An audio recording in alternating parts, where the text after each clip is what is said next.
Welcome to Unveiling, where we highlight the stories of individuals who have achieved good success, even great success, with Christ by their side. My name is Adise Jonas Murphy, and joining me today is a dear friend of mine. He has so many titles. I'll give you just a few of them, and I'll allow him to tell the rest. So Desmond Young is his name. And Desmond is a civil engineer. He has over 32 years experience in the field of designing and implementing large projects in Jamaica. And he's held so many positions, including senior management and leadership positions, both in the public and private sector. And this now is for over 26 years. I'm delighted to welcome you, Desmond, to our little talk or little chat. We're going to be focusing on this book that you have written entitled The Desmond Young Story. So can't wait to get into it. Welcome. How are you? I have only one answer for that question. I am always good. Don't care what is happening. I am always good. And once you read the book, you realize that I'm always good. Yeah. A lot of things happen, but I was always good. I don't complain. Face it, deal with it, move on. That's my mantra. You know, as you said that's your mantra. I mean, I am looking at this book here. You know, it's titled, of course, The Desmond Young Story, and it's a... Where you begin does not determine where you end. There you go. And we have to highlight that. Where you begin does not determine where you end. And I remember us having a conversation.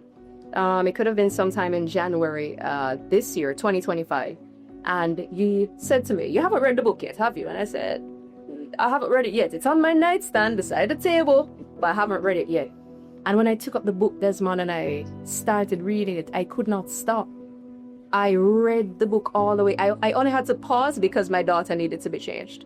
And that's why I paused. But I went back to the book and I couldn't stop simply because I know you, you know, or I thought I knew you.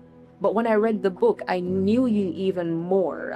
Let's talk a little bit about your life, your background, because it's all here.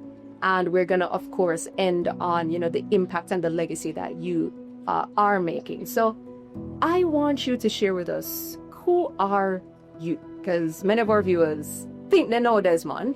You know, you're very renowned in the Seventh-day Adventist Church realm, you know, as a project manager, civil engineer, extraordinaire. But who is Desmond Young?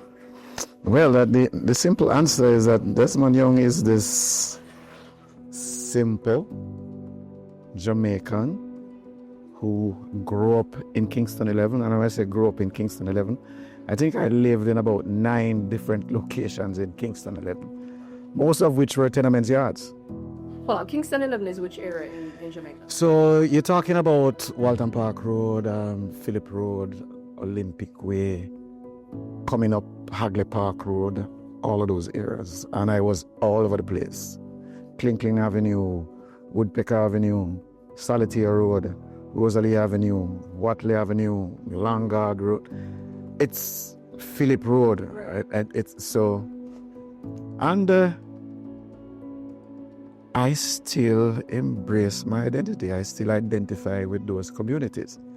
But that's really me, simple. God made me humble, and it's a good thing He did. And so that's where I started, but God had a different plan for me. So if you read the first 3 chapters of the book, you would have concluded the way how the people around me when I was much younger concluded that this boy now going to live past 17. But if you read the last 4 chapters, you would think that I was born with a gold spoon in my mouth. Because that same simple boy from Kingston 11 went on to be a civil engineer, national honoree, many awards, and I didn't realize how many I got until I finished writing the book, and it humbled me. I was very quiet for about 6 hours. And then I came up with this conclusion that if I leave it like that and don't put the evidence in the book, somebody who don't know me will say, but this boy is telling a lie. So you'll realize that at the back of the book, I have the chronology of events and related dates. And I have the evidence for most of the senior positions that I had when I was president of this, chairman of that. The evidence is there with articles from the daily newspapers and other articles and articles that I have written. and awards that I have received all over. So it's everything in the book. So let's start from the beginning, Desmond. You mentioned living in 9 different locations in Kingston, at various points in your childhood. And you also mention yourself as a simple person. Simple then and simple now. Still simple. Let's go back to your childhood. What was life like as a child? Talk to me about the details. What was your family structure like? How did you move from place to place? What resulted in those things? Well, if you ask me this question at that time, my answer would have been life was rough. But if you ask me the question now, my answer is simple. That was training. Family structure. I was a nonconformist from very young because I did not agree with the decisions that my mother made. And in my opinion, we did not have a family structure. I became an orphan in 3rd form. My father died before my mother. My mother died when I was in 3rd form. But I had only 2 memories of my father. The first one is that he came one day and I saw this man and my mother was speaking to him. And I asked her, who is that? And she said, he's your father. That's how I met my father. The first time you learned about your father was when you met him at the gate? Yeah. And when she told me that, I looked at him and I looked at her and I walked away. How old were you at this time? About 9. So, slow down a bit. So, we're going back to when you were, your earliest memory of life. There was your mother. Did you have other family members? Yes, I grew up with 2 sisters younger than me and a brother that is older than I. So, they were all new as family? I didn't know anybody else yet. Okay. So, 9 years later, after birth, you're being told that this man... That man at the gate is your father. That was the introduction. Why did you walk away? What were you feeling in that? Well, as I said, I was a nonconformist from simple and quiet, but very nonconformist. Because I was upset. I mean, if I'm 9-year-old and I'm knowing that this man is my father and we're here struggling to get food. And then he called me and he said, I have a pants for you. And I said, I had a different feeling now. Wasn't sure, but I had a different feeling. And I took the pants and run inside to put it on and it couldn't fit me. It was a short, tall? Too big. Too big. Maybe he got it as a gift, so that pants was not for me. And I got angrier. And my mother did not like my orientation because in those days they think that everything you tell kids they must agree. Me never agreed to nothing. I fought every decision and went the opposite way all the time. So from very early I knew I wanted something different. So that was my first experience. When I was in 6th grade, at time I was about 11, he came and he picked me up, drove me around. We ended up in a bar. He put me in the middle of the bar on a stool, spin me around, called everybody and said, this is the bright one. And he bought liquor, bought alcohol for all the people who were there. And this went on for about an hour and a half, and then he took me home and never gave me 1 cent. So did you ever hear from him again? I never hear from him again, but about a year or something after that, my mom told me that he died, and I said, good riddance, and she slapped me in the head. So, all right. So I'm getting a better understanding of your past. So you didn't meet your father until 9 years old. The first encounter you had, was meeting him at the gates. He came into your life a second time, took you to a bar, introduced you to people, told him that you're the bright one, and took you home, and that was it. But during this time, things were tough for you and your sisters and your brother and your mother. And my mother. And your mother. So describe that period of time for me. What was it like with food? Did you guys have enough to eat? What was it like with clothes? What was it like with were you going to school? All of those sorts of things. Food was always an issue. Most of the time we had nothing to eat, but I couldn't figure out why my mother would go into the communal kitchen and put on the potted water and pretend that she was cooking something. And I always complain and I got meetings for that. I mean, you're presenting this optical illusion that you're cooking and we are hungry. So what I used to do, I used to hustle. I used to jump the fence and pick off stuff from people's tree and collect this and that. I became very famous for collecting almonds. I mean, I used to go and pick almonds. You eat them when they're ripe, and when they dry, you break them and take this. So I used to walk with a bag and a bottle, and then I take it home and give it to my sister so that we could. So I ate a lot of almonds. So that was your meal? Quite often. Claire's, she would just turn up with some stuff. You'd know that she got it somewhere. And most of the time she had to take them in or let them out, but she did what she could. And I became more and more aggressive to the situation. I would just not settle. But what I couldn't understand is that my brother was 5 years older than me. He was quiet. He was not saying anything, so I had no support. So him not getting a beat, and he get out of the beat. Because you're rebellious, you're rude, but I am the one who went hunting and bring food for my sisters. And my sisters never, one is here actually, and the other is in Fort Lauderdale. They never forgot it. That Dave would just turn up on the other Dave bag, you had something to eat. So I decided to do a lot of hustling. And the comment about when my father said that he's a bright one was very profound. He had many children. And when I say many, I mean many. Do you know them? Eventually, somebody took me somewhere one day and introduced me to some people, and I counted 6. And the lady said, "These are your brothers and sisters, and you have more." Wow. So I stopped counting. You said profound though. Why? Why was it profound? He said the bright one of many. So you spit out. Yeah, but my mother never said that, well, him have more children. She just was very submissive. And I am the opposite. I was very nonchalant.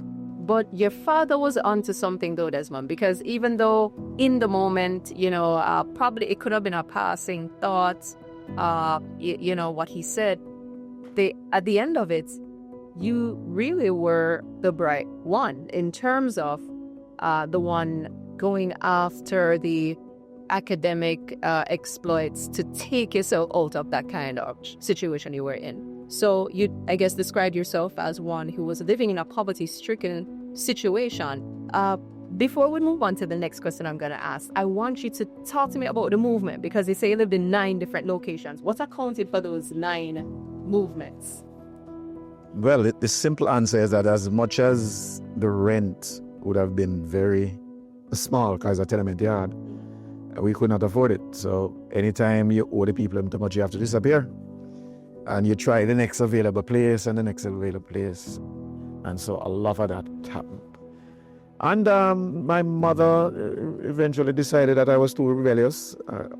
I thought that was the main reason.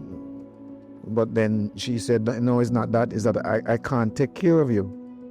And I can't deal with you. So she sent me to her aunt, to my aunt, which is her sister. And basically what they wanted was a house slave. So I did all the work. And after 3 weeks, I ran away. They live at Phillip Road, which is off Walton Park Road, which is near to Chinese Cemetery. And I ran away and started sleeping on the graves in the cemetery. And I'm doing that for about 2 weeks, and nobody knew where I was. And then I went to my community, and the person that I referred to as the community leader, I told him, and he said, "Just stay with me, man, you're good."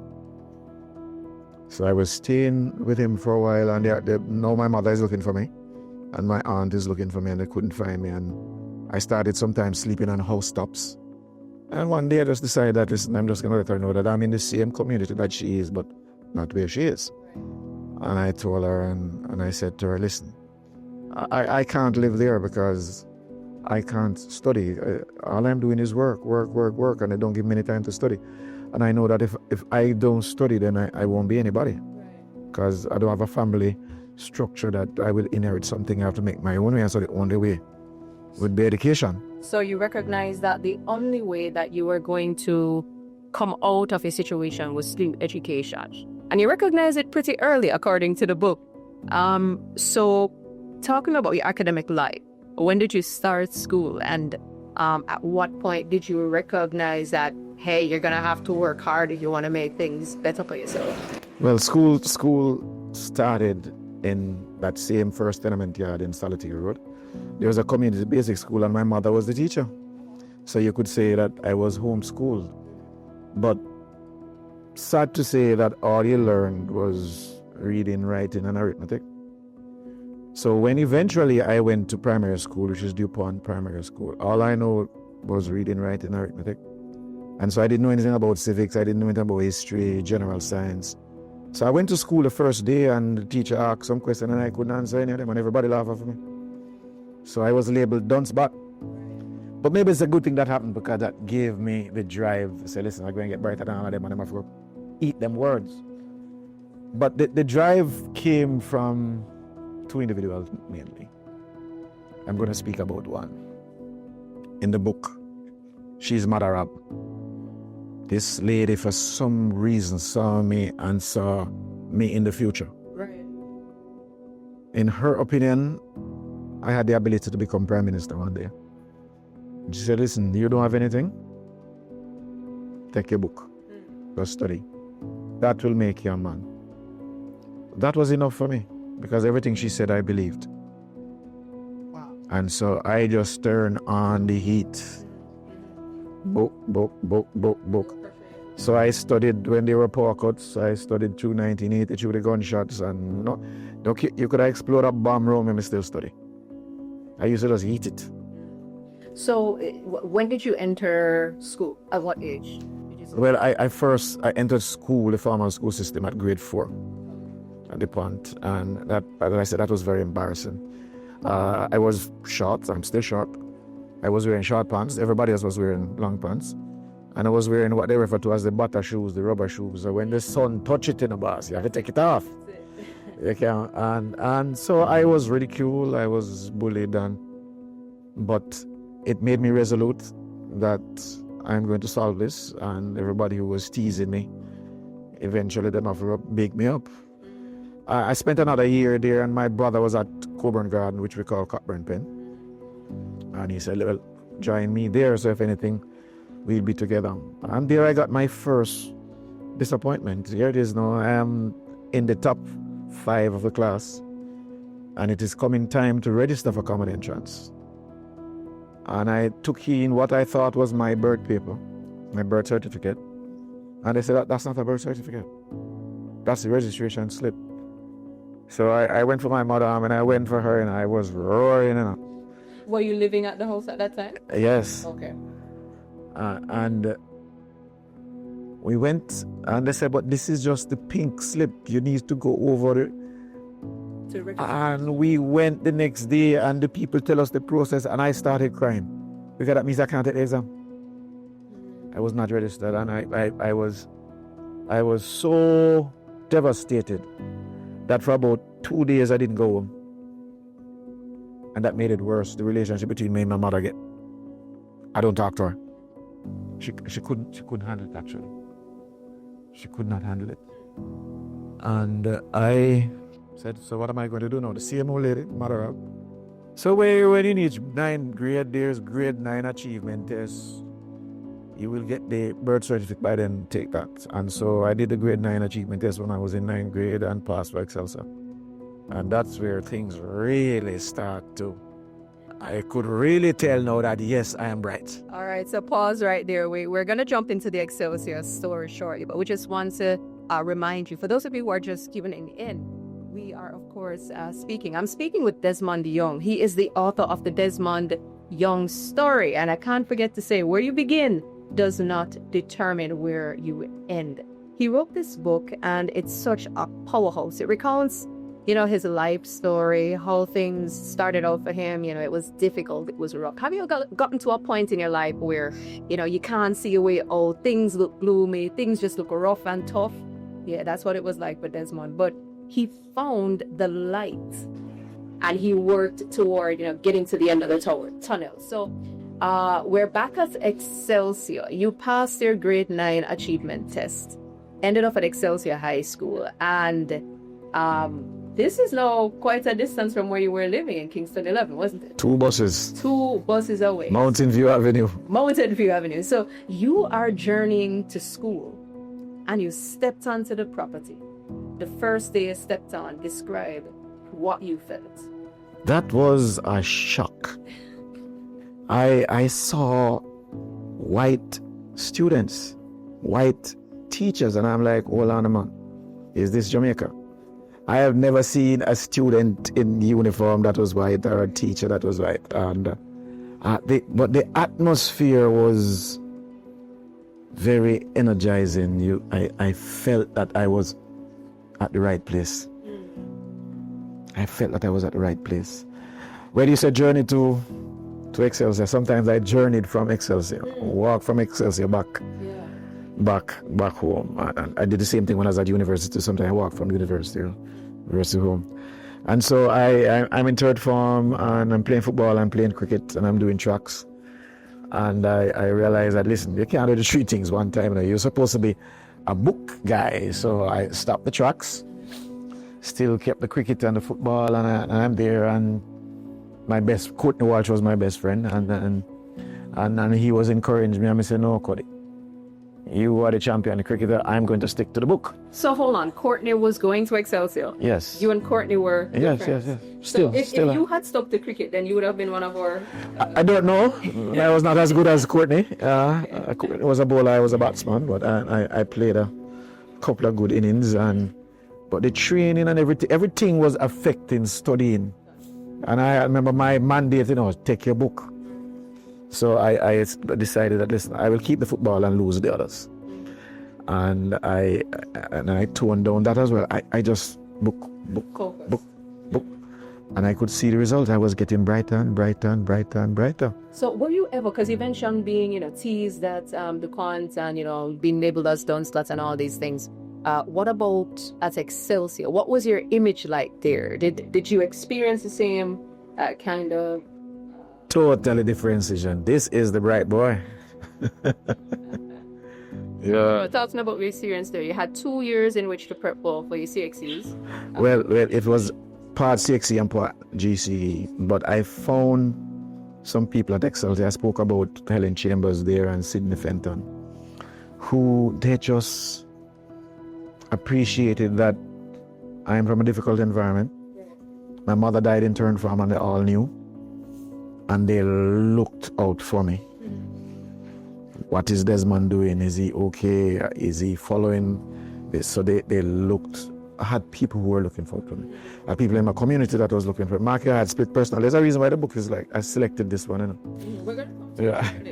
So at Excelsior, I was a bright boy, but in Kingston 11, I'm King David or Dave. So we're going to go to that too, but let's jump back to your mother's death. It's a significant period in time because now you are entering a new environment. There's kind of like a rebirth, a newness that's about to begin in your life. But then there is this huge sense of loss. What happened to you when your mom died? How did that impact? I have to be honest with you, it wasn't a huge sense of loss because my mom died in childbirth and the baby died as well. At that time, she moved out to live with one of those lay preachers. I rebelled, I objected, and she tried to take our two sisters, and I said, no, I'm not going with you. My brother and I will fight it out with them. By this time, I was very powerful in my community. And this time, although I'm just in third form, when they have the big dance halls in the community, I am the person at the gate collecting for somebody to allow somebody in third form to do that, you understand the level of confidence and the type of exposure. Right. So I at that time, I didn't have any problem no getting food. I could hustle and get whatever I need to get. Or people would bring it to me. Did you go to the funeral? The funeral was the same day of an exam. I went to the exam, and after the exam, I went. When I arrived at the funeral, they were just about to put the body in the grave, and I stopped over by my two sisters, and I hugged them, and they were all crying, including my brother. He was crying as well. And when they were finished, one teardrop came from the left corner of my eye, and my brother said to me that, "You are very strong." I could not hold it in, and everybody else is crying, but you didn't cry. And I didn't say a word to him. To be honest, I didn't see it as a loss. I have to be honest. I didn't see it as a loss. I did not agree to the choices, and so I rebelled. She was very superstitious, and things that she wanted me to do, I wouldn't do them. And the end result is that you get beaten. And I got that quite often because I disagreed, and I know I was right because, going to school, and that them thing there, and I was like, oh. She was very superstitious. So, but what it did was, I went home the evening, and Mother Rob, the same old lady, came to my gate and said, Dave, where are you? And she said to me, don't worry about anything. God takes care of the motherless and fatherless. And she just leave. And I said, well, if she said, I must worry, I worry. That was it. Interesting. So, of course, mom has now passed on and your siblings are around. What happened? Were you guys scattered after that? Did she get No. My aunt, which is my mother's sister, at the funeral said, well, your mother is now dead.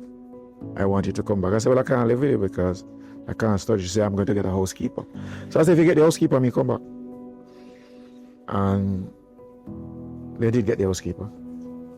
And I went to my two sisters, my brother, and tell them what happened. And I said to them, don't worry. I'll use this opportunity to make sure that I find food for you. So every day. And that's what I used to do.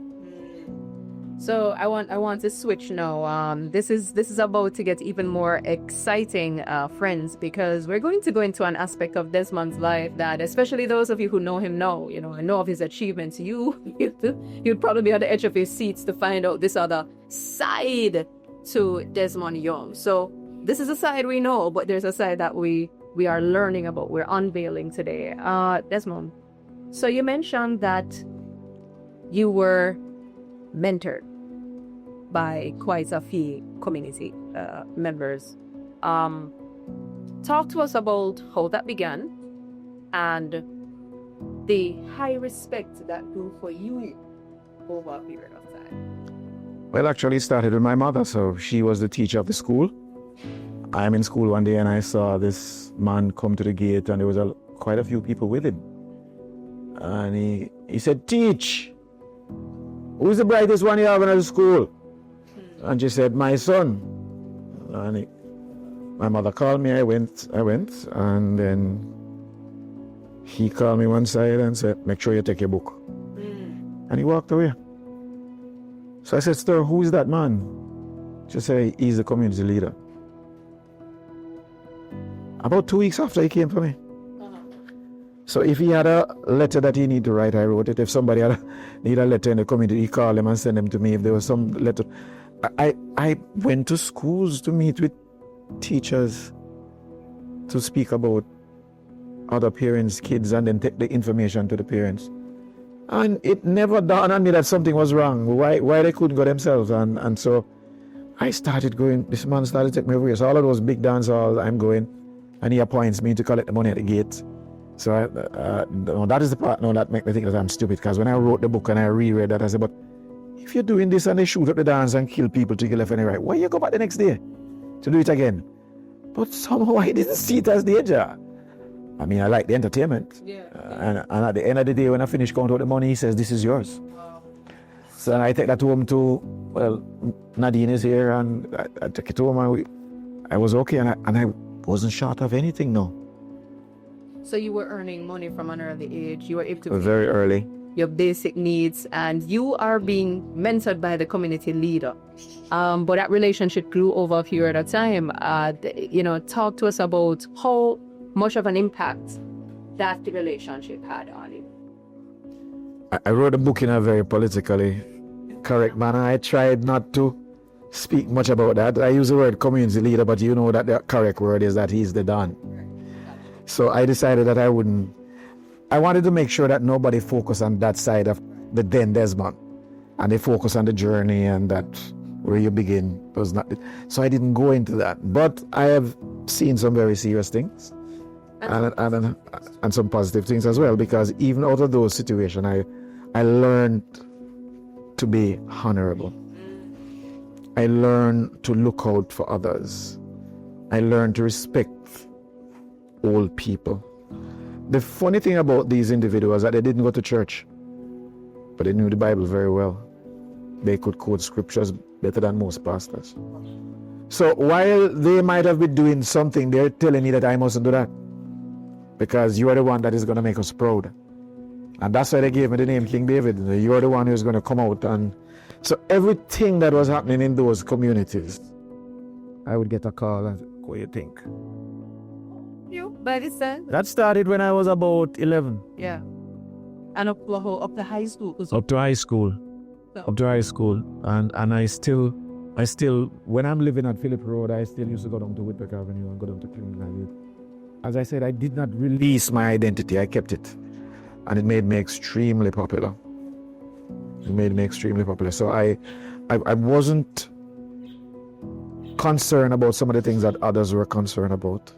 I could walk from one end of any community to any other, and nobody. And there's a episode in the book which confirmed that. I am at Phillip Road.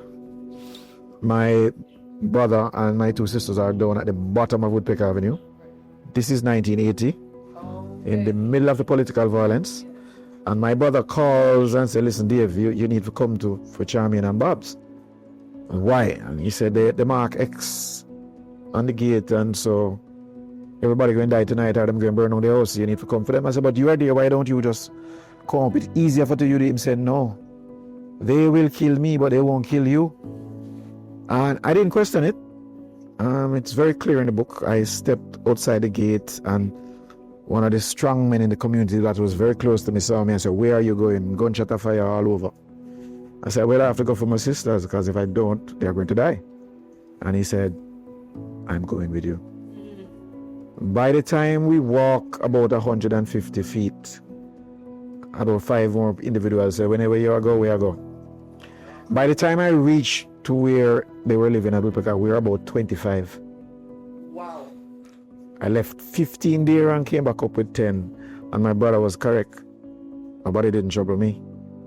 So Desmond, from very early in your life, we're seeing a covering that God had over you. I understand that now. Yeah, but But then I'm happy that you say that, because that's the other thing that came out of when I wrote the book and I'm reading it over. I said, but hold on.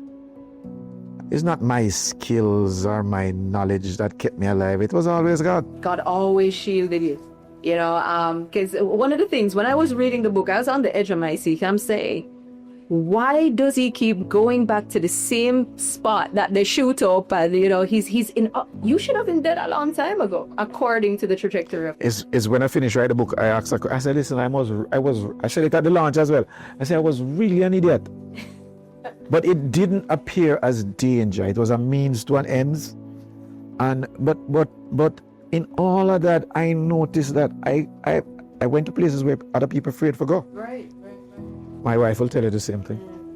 All right, so And I used to walk from Phillip Road to Waterhouse, and she said, how you come down here? Nobody would show me. King David. Yes. So we started to talk about college school. You passed the GNAT, grade 9 achievement test. You went in, matriculated to grade 9 of Excelsior, and you went up to, I think you did up to upper 6? You did 6th form? Well, Excelsior then didn't have a 6th form, but you do 6th form over the community college. So it's one campus. But the interesting thing there, when my mother died, and so my aunt said, come back, I went back. The structure was a little bit better, but my responsibilities became more. And there are 2 alcoholics, and they bought a bar. So I have to manage the bar. And I have to manage everything. You learn something there as well. But one of the things that I learned to do was to cook, because she was the head chef for Bruce's. Okay. So I can cook. I mean simple cooking, and we can cook. Big extravagant. Yes. So with the barbecues around the back regular, and I have the chef. So between 3rd form and 5th form, I am living with her. And at the end of 5th form, I say, enough is enough. And I went to my brother and said, listen, let's all live together. I can pay my share, and whatever I need to do for my sisters, I will do it. And him said, come. So I was living in the living room until we found somewhere where I could have my own room. Right.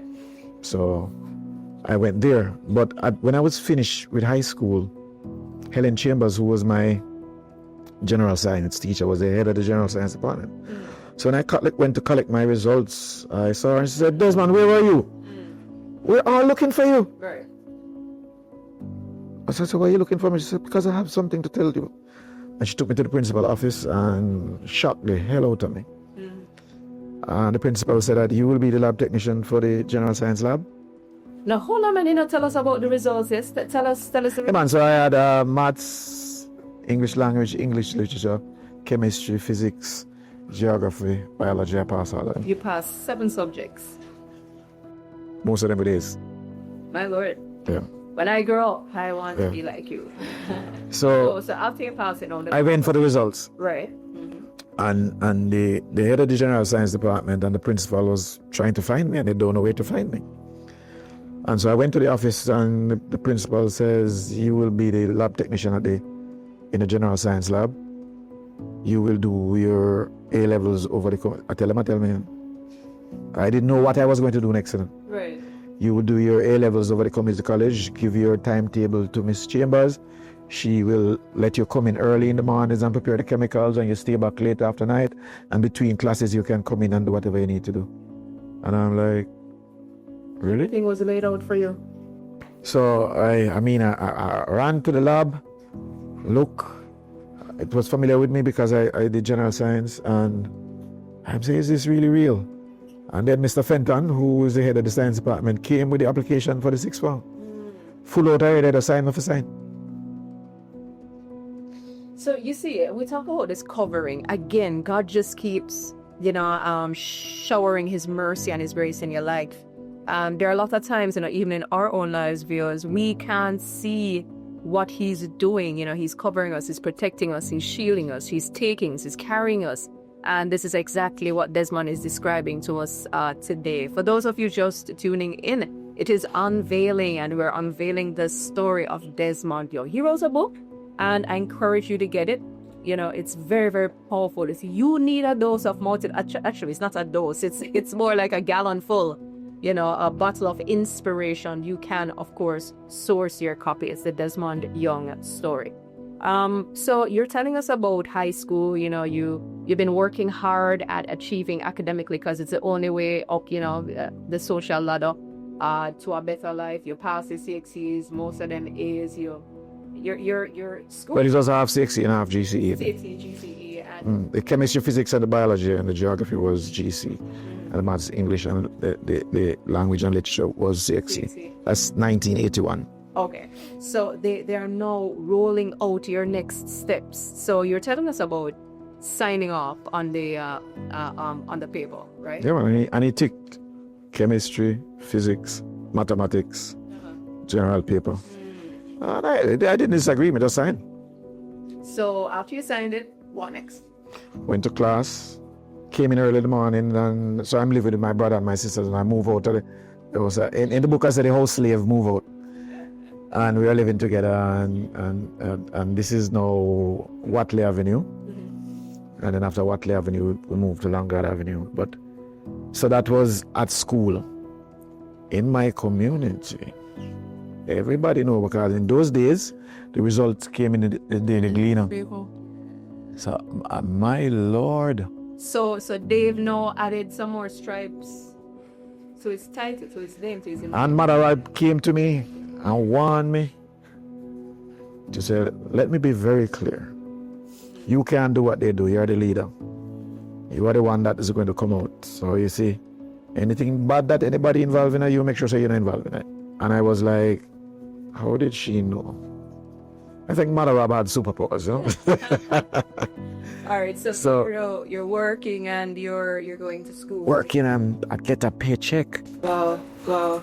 What did that do for you? Because I read a part in the book where you said when somebody asked you what you wanted to be in life, you said, or what you wanted to do in life, you said you just want to own a bar. Oh, I was at this dance hall, and they were all gathered around with the community leader and some others, trying to predict who I will be in the future. They all think that I'm going to be somebody great. And somebody says he's going to be a teacher, and somebody says, and this gambler just said, no, man. The boy shot him smart, him physical. He's going to be a jockey. Yeah. And I wasn't even listening to them. And then somebody said, what really you want to be? I said, well, when you grow up, I said, well, I want to live in my own room, with my own toilet, my own bathroom, and a kitchen. I assumed there and then that I will only be living in our one room, and I'll be living alone for the rest of my life. I didn't see all of this. Right. And I didn't see having a wife and kids. It was just not there. It was just too much fighting, too many issues. But I got more famous now in my community, and this is where now all the big DJs and sound system owners, somehow because of the community, and now it's community leaders, it's about 3 communities, and all of the leaders of the community relying on me. Right. So somehow because of that, it pulled people. I still don't figure it out. Why they just trust me? Yeah. Because I used to come from school sometime and somebody's at the gate and say, "Boy, I check this one," and I don't know who the person is. Right. And I say, "But this wrong," and I say, "The man not pay enough money." You see, I say, "Yeah," and say, "I come." I'll call somebody and then go with them and they get the right money.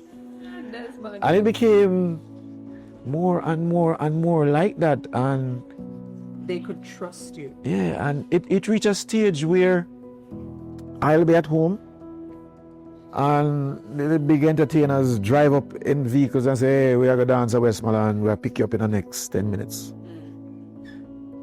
I'm gone. Yeah. So all of the big sound systems, I used to go to them free. My wife will tell you that I took her to a lot of those. They're half full enough of it. Before the other Desmond, this Desmond, who is now an elder in the Seventh-day Adventist Church. You heard But Desmond, let's talk about cats. You were a football coach at was it with the Jamaica United. Jamaica United. You were a football coach, and there was a netball team there, and you spotted your eyes just got fixed on the tall one playing netball. Tell us about that. Well, it actually was more than that. My brother was at some time president for that youth club. I used to visit it, but once I went to high school, I stopped and I focused on school.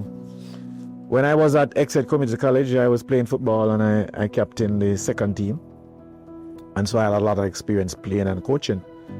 And my brother and Sweet Pea, who I mentioned in the book, came one evening and said, "Listen, we don't have a football coach and we can't pay one.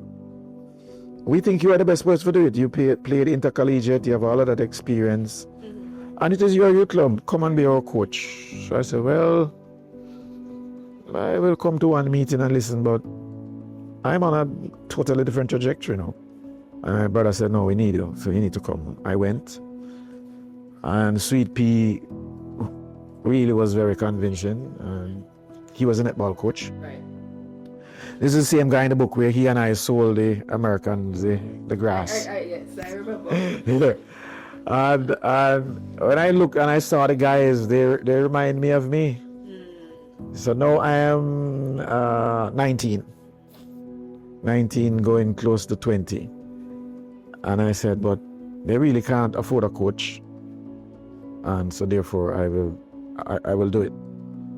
They didn't like my discipline and rigid training and all sorts of stuff. Wake them up early in the morning and we go a Seagull run and all of that over Ayrshire. But eventually they started to wake up to it. And everybody started calling me coach. So at this time, I am not the general science lab technician anymore. The high school principal and Miss Chambers and Sophia called me and said that we need a maths teacher and a physics teacher for third form. And you just do A-level maths and physics. You're the ideal person. So I became a teacher. So I was teaching third form physics and third form maths. But I was extremely famous. Everywhere you go, everybody know me. You go in one dance, everybody called to me. You go up on the road, everybody called to me. And so I went to this youth club and I was being dropped off by some people who had very fancy cars and stuff like that. And everybody noticed. And so I realized that they were a little bit intimidated by me, that this is not the same Dave that we knew 5 years ago. This is now a big people him deal with. But at CP and I had this thing, and we used to go out and stuff. So I went to a netball match because I went to make a proposition to the captain that we don't have any support for the football team. So we will come to all of the netball matches. The football team will come to all of the netball matches to support you. But you come to our matches. So I went there and I noticed this tall netballer who nobody couldn't say anything to. And of all the females in the club, and there were many, the club had about 100 and odd, so you had maybe about 60 females. She was the only person without a boyfriend. And everybody afraid of her. She responded very rash when they tried to talk to her. And I walked up to her and said hi. And before I could have said, she said, I know who you are. Okay. So what did this do to you now? And she just walked away. And I'm like, what did I do? Did you say to yourself that one looks like a key? No, I just went over to say, I noticed that she was different at the first thing, and I went over to say hi. But she insulted me. And well, I'm not a weak guy, so the next match I'll try again. And she simply said to me, you're too popular, don't come near me. Everybody is talking about you. Do not come near me. And I left it alone for a while. And what I started to do when the matches were completed, I would walk her I'm walking with a group, but I make sure I go beside her. And one day her friend said to me, well, you know, stop trail, my friend. She don't like you, she said, you're too popular. And I didn't pay that any attention. But I kept noticing that she was different. She was different. So at what point did you guys decide to start a thing and make it work? Well, she was playing a match one day and got injured. And I reached her before the coach. And I think she was out for maybe about 30 seconds. That part is not in the book. No.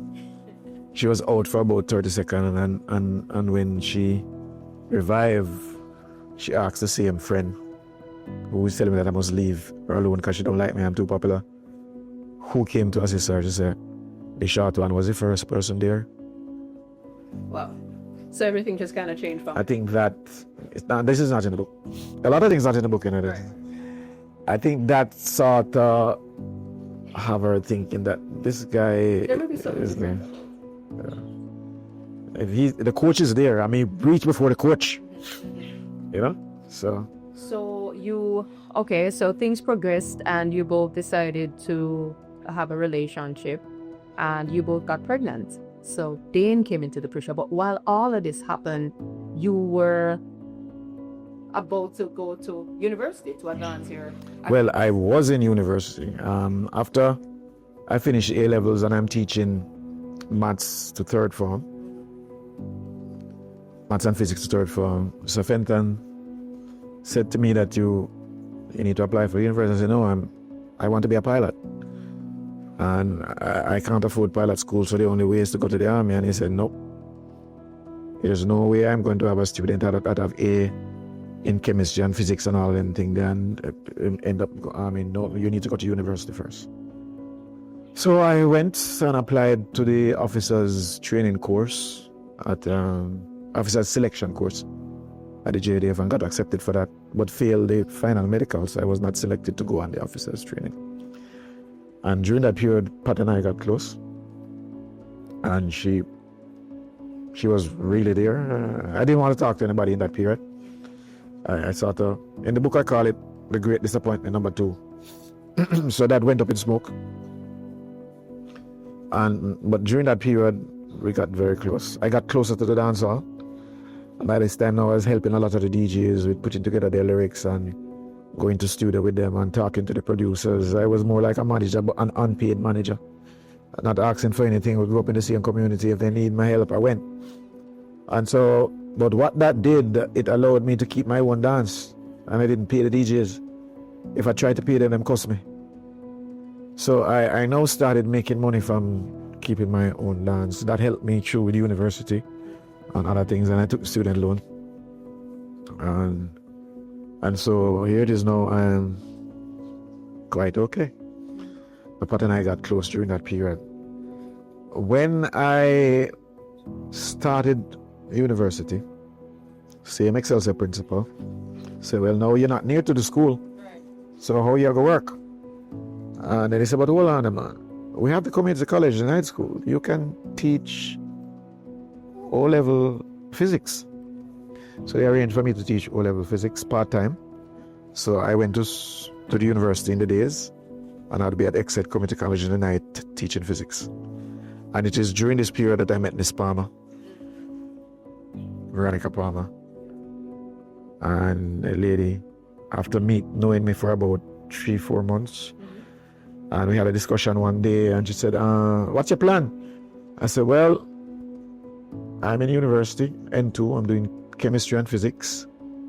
I want to do medicine. I don't have the money. I've been applying for scholarships and I don't get any response. And she said, really? How come? With you being this bright?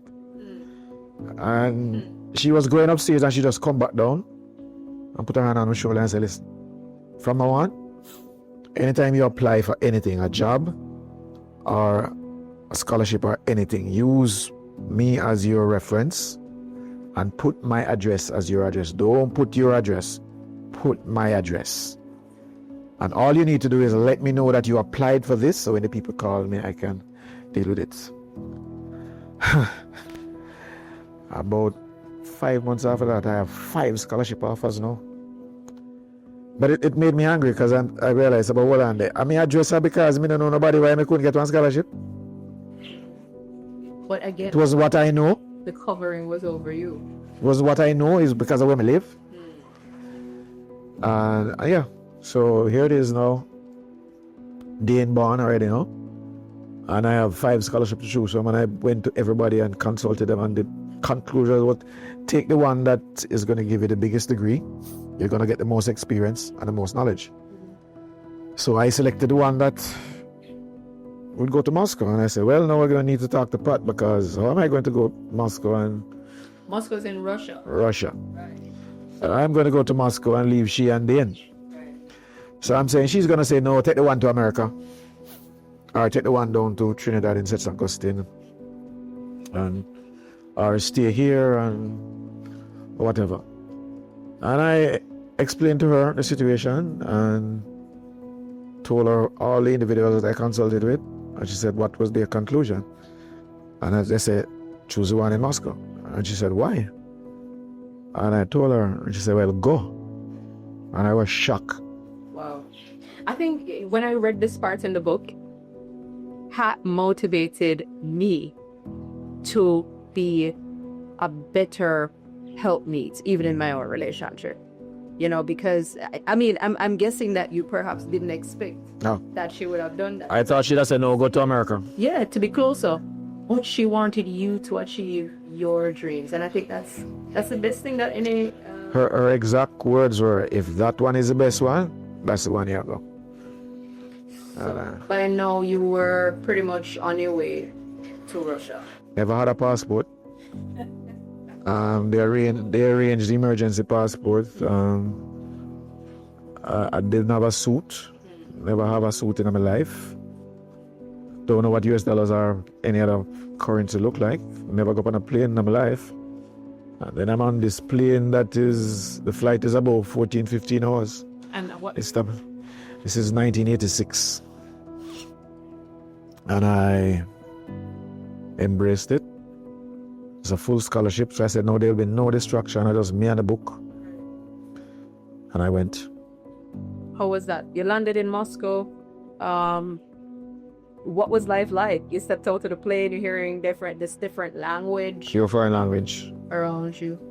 It was September 1st, but they play school already and them say summer.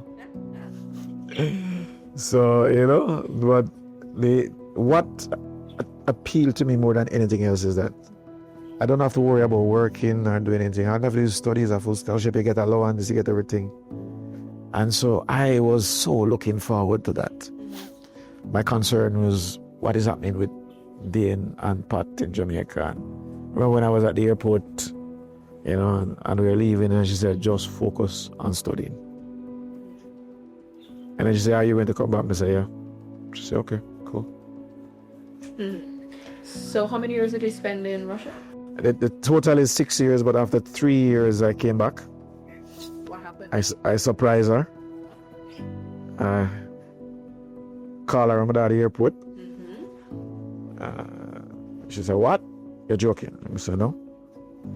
And then when we met up, she says, one reason why. I said to her, it's one reason why I'm here.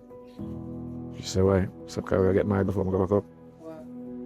And she was like, you're joking.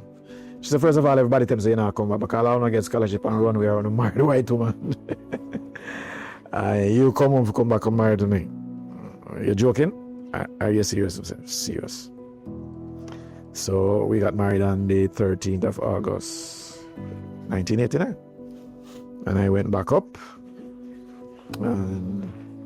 But that was a journey. The first year we are in what is referred to as the preparatory faculty, and you're with foreigners, right? If you survive the preparatory faculty, the condition of the scholarship is that the scholarship pays your first and your last plane fare. First plane fare is when you come, the last one can be the next day if you break any of the rules. And there's so many rules. You can't fight, you can't this, you can't that, you lose your scholarship. You go back home, you embarrass your country. You go back home. But all I was doing was studying, nothing else. So I got all A's. So you moved up, you matriculated, and then you at a point in your studies you were selected for something else. What was that? Because you were now asked to Leader. Yeah. Well, you know what is quite funny? I was selected the leader of the delegation from I was here. So I went up being the leader of the delegation. There were 18 of us. But they had a conference the January in Kiev. And they selected me as the leader. And I'm like, but me just come and them people are there a long time. So but I embraced that. I also met a champion Jamaican, Fitzroy Grant. So I was elected general secretary and he was elected as the education officer. And we got very close. And Fitzroy did so much for me when I was in Moscow. As a matter of fact, I got sick. I'm trying to save my allowance so that I can come home and carry some money for Pat and Dane and end up eating too much egg, and I got sick. And they don't ask you a question and just to the hospital, so nobody knew where I were. And after day 2, Fitzroy phoned me. I'm like, how you did? How you did? Him said, listen, and check every hospital where them that sent for now. Because I went to your school and you weren't there, nobody never know me. I said, no, man. So I met Fitzroy Grant and we used to go all over Europe doing things for students in Moscow and everything. And he took me to London with him and introduced me to London. And that's the reason why I could have come home and get married to Pat, because we worked. Yeah. So I laugh off of him and him say, even if you save your allowance for 10 years, you couldn't save for my plane ticket. So I took the long holidays and the winter holidays in the first 3 years, and I went and I took that money, buy the ticket, come home and got married to Pat. Got you. Yeah. So you're studying, things after dressing, you notice you've always been in leadership positions though. So you were chosen from the very beginning of your life to be a leader, and you've had your experiences in Russia. You were successful in achieving your, I graduated honors. Yeah. Oh, tell us the degree that you graduated. So I have a master's in civil and in English it will be master's in civil and structural engineering. But that itself was a journey too. When I was in the preparatory faculty, you have foreigners with you. Right. So you did notice that there were some issues. When I got selected to go to my university, and it was then referred to as MISI, Moscow Institute of Civil Engineering. That is the prime Russian civil engineering institution. My dean kept telling me that you're going to go to Missy, you're going to... I couldn't figure out why the man's so excited. It's in the book. Is when I was driving up to the place, I realized why it is the lecture theater looked like spaceship. It had this tall tower. It's in the book. And I noticed that the Russians in this section behaved a little bit different from the others that I'm used to down by the south. I was now in the north. And nobody was speaking to me. And like when I was in the preparatory faculty, everybody talking to everybody.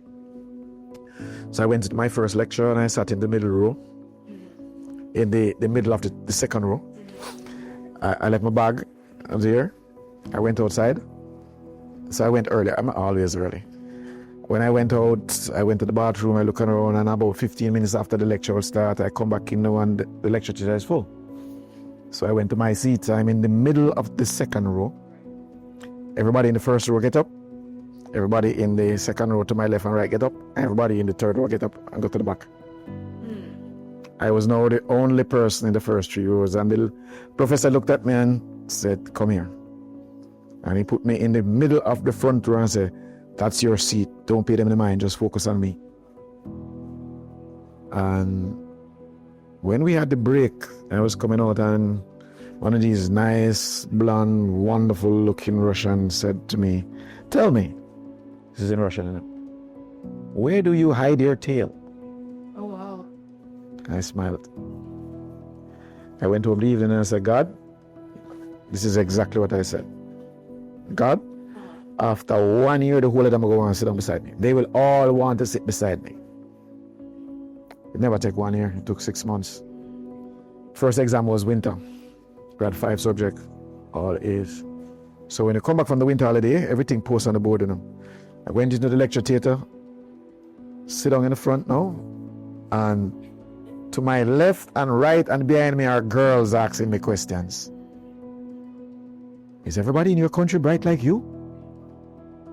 And they now call me our Desmond. But the best test, which turned it out to be a very great example for me, is I'm walking in a park in Moscow one day, and this old man was walking with 2 kids. I think they were his grandchildren. And he looked at me and touched the grandchildren and said, "Oh, there's a monkey." And I looked at him and he's laughing, and the little boy came over and he looked at me, and then the grandfather came close and I said to him, "Why did you call me monkey?" In Russian. And I am in the north of Moscow. This is my 3rd year. And Fitzroy Grant was the best speaker we have. And I followed him. Everything that he told me to do, that's what I did. So my Russian was very good. And I'm living the north, so I sound like the Russian aristocrat. They know immediately once you open your mouth. Just like if you hear somebody from England, you know who is Cockney. So I said to him, of course in Russian, "Why do you think I'm a monkey?" And I saw the look on his face. Couldn't understand. He did not expect me to be so cool and to be speaking so calm and so well. And he said, "Because you're black." And I smiled. He said, "Why you're smiling?" I said, "Because here it is, I thought that you were somebody who is learned. But you're illiterate. Because you have white monkeys, so therefore you're a monkey." What was his response then? He got upset and he told me some Russian bad words and walked away.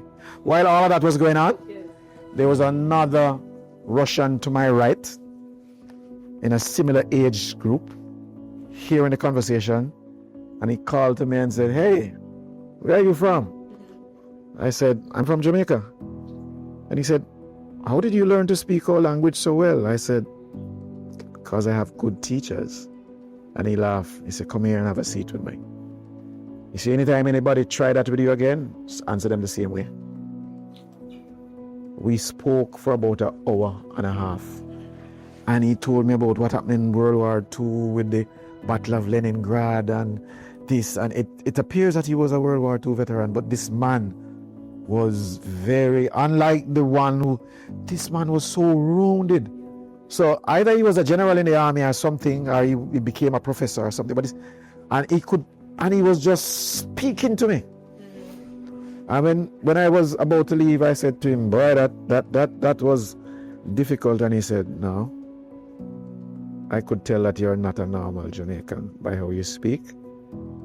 Listen to me clearly."